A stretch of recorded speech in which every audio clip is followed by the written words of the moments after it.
ನಮಸ್ಕಾರ ಎಲ್ಲರಿಗೂ ಪಾಕಸ್ವಾದಕ್ಕೆ ನಿಮ್ಮೆಲ್ಲರಿಗೂ ಸ್ವಾಗತ. ಇವತ್ತಿನ ರೆಸಿಪಿ ಮೆಣಸಿನಕಾಯಿ ಬಜ್ಜಿ. ಇದು ನಾರ್ಮಲ್ ಮೆಣಸಿನಕಾಯಿ ಬಜ್ಜಿ ಅಲ್ಲ, ಇದನ್ನು ಸ್ಟಫ್ ಮಾಡಿದ್ದೀನಿ. ಹೇಗೆ ಮಾಡೋದು ಅನ್ನೋದನ್ನು ನೋಡ್ತಾ ಹೋಗೋಣ. ಒಂದು ಮಿಕ್ಸರ್ ಜಾರ್ನಲ್ಲಿ 1 ಚಮಚ ಆಗುವಷ್ಟು ಜೀರಿಗೆ, ಒಂದು ಅರ್ಧ ಚಮಚ ಆಗುವಷ್ಟು ಅರಿಶಿಣದ ಪುಡಿ, ಹಾಗೆ ನಿಮ್ಮ ಹತ್ರ ಚಾಟ್ ಮಸಾಲ ಇದ್ದರೆ ಹಾಕ್ಬೋದು, ಇಲ್ಲದೇ ಇದ್ದರೆ ಬ್ಲ್ಯಾಕ್ ಸಾಲ್ಟ್ ಹಾಕಿದ್ರೂ ನಡೆಯುತ್ತೆ. ಆಮೇಲೆ ಸ್ವಲ್ಪ ಖಾರ ಪುಡಿ, ಇವೆಲ್ಲವನ್ನು ನುಣ್ಣಗೆ ರುಬ್ಕೊಂಡು ಪೌಡರ್ ಥರ ಮಾಡಿಟ್ಕೊಳ್ಳೋಣ. ಇವಾಗ ಇಲ್ಲಿ ಬಜ್ಜಿ ಮೆಣಸು ಅಂತಲೇ ಏನು ಬರುತ್ತೆ ಅದನ್ನು ನಾನು ತೊಗೊಂಡಿದ್ದೀನಿ. ಅದನ್ನು ಈ ಥರ ಸ್ಲಿಟ್ ಮಾಡಿಬಿಡಿ. ಈ ಥರ ಮಧ್ಯದಲ್ಲಿ ಸ್ಲಿಟ್ ಮಾಡಿಬಿಟ್ಟು ನಿಮ್ಮ ಬೀಜವನ್ನು ತೆಗಿತೀರಾ ಅಂದರೆ ತೆಗಿಬೋದು, ಇಲ್ಲದೇ ಇದ್ದರೆ ಹಾಗೆ ಇಟ್ಕೊಂಡ್ರೂ ನಡೆಯುತ್ತೆ. ನೋಡಿ, ನಾನಿಲ್ಲಿ ಎಲ್ಲ ಬೀಜವನ್ನು ಕೂಡ ಇಲ್ಲಿ ಸಪ್ರೇಟ್ ಮಾಡ್ಕೊಂಡಿದ್ದೀನಿ. ಈಗ ಇದಕ್ಕೆ ನಾವು ಪೌಡರ್ ಮಾಡಿಟ್ಕೊಂಡಿದ್ವಲ್ಲ ಆ ಫಿಲ್ಲಿಂಗನ್ನು ಹಾಕೋಣ. ಈ ಥರ ಫಿಲ್ ಮಾಡಿಬಿಟ್ಟು ಆಮೇಲೆ ನಾವು ಕಡಲೆ ಹಿಟ್ಟಲ್ಲಿ ಅದ್ದಿ ಕರಿಯೋದ್ರಿಂದ ಬಜ್ಜಿ ತುಂಬಾ ರುಚಿಯಾಗಿರುತ್ತೆ. ಮತ್ತು ಜಾಸ್ತಿ ಬಜ್ಜೀಸ್ ಕೂಡ ನಮ್ಮ ಹೊಟ್ಟೆ ಒಳಗೆ ಇಳಿಯುತ್ತೆ ಅಂತಲೇ ಹೇಳ್ಬೋದು. ಮಾಡಿ ನೋಡಿ, ನಿಮ್ಗೆ ಹೇಗೆ ಅನಿಸುತ್ತೆ ಅಂತ ನನಗೆ ಹೇಳಿ. ನೋಡಿ, ಇದೇ ಥರ ಎಲ್ಲ ಮೆಣಸಿನ್ಕಾಯಿಗಳನ್ನು ನಾನು ರೆಡಿ ಮಾಡ್ಕೊಳ್ತಾ ಇದ್ದೀನಿ.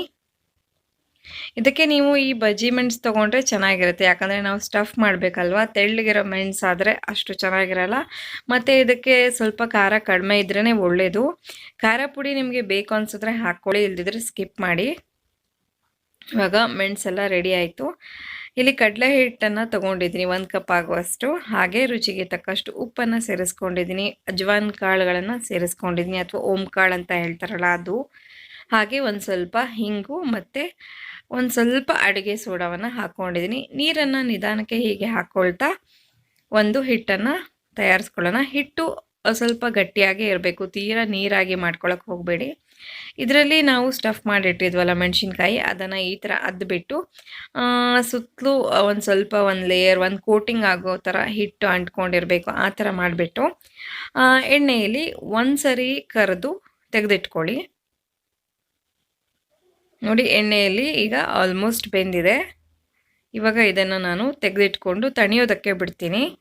ಇದು ಸ್ವಲ್ಪ ತಣ್ಣದಾಗಿದೆ ಅಂತ ಆದಮೇಲೆ ನೆಕ್ಸ್ಟ್ ಮತ್ತೊಮ್ಮೆ ಇದೇ ಬಜ್ಜಿಗಳನ್ನು ಎಣ್ಣೆಯಲ್ಲಿ ಕರಿತಾ ಇದ್ದೀನಿ. ಹೀಗೆ ಮಾಡೋದ್ರಿಂದ ಬಜ್ಜಿ ಎಕ್ಸ್ಟ್ರಾ ಕ್ರಿಸ್ಪಿಯಾಗಿ ಚೆನ್ನಾಗಿರುತ್ತೆ ತಿನ್ನೋದಕ್ಕೆ. ಹಾಗಾಗಿ ಇದನ್ನು ನಾನು ಡಬಲ್ ಫ್ರೈ ಮಾಡ್ತಾ ಇದ್ದೀನಿ.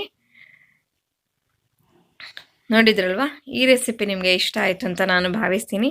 ಇಷ್ಟ ಆಗಿದ್ದಲ್ಲಿ ಖಂಡಿತ ಶೇರ್, ಕಮೆಂಟ್, ಸಬ್ಸ್ಕ್ರೈಬ್ ಮಾಡಿ. ಮತ್ತೆ ಸಿಗೋಣ ಮುಂದಿನ ವೀಡಿಯೋದಲ್ಲಿ. ಅಲ್ಲಿವರೆಗೂ ಎಲ್ರಿಗೂ ಧನ್ಯವಾದಗಳು. Thank you for watching.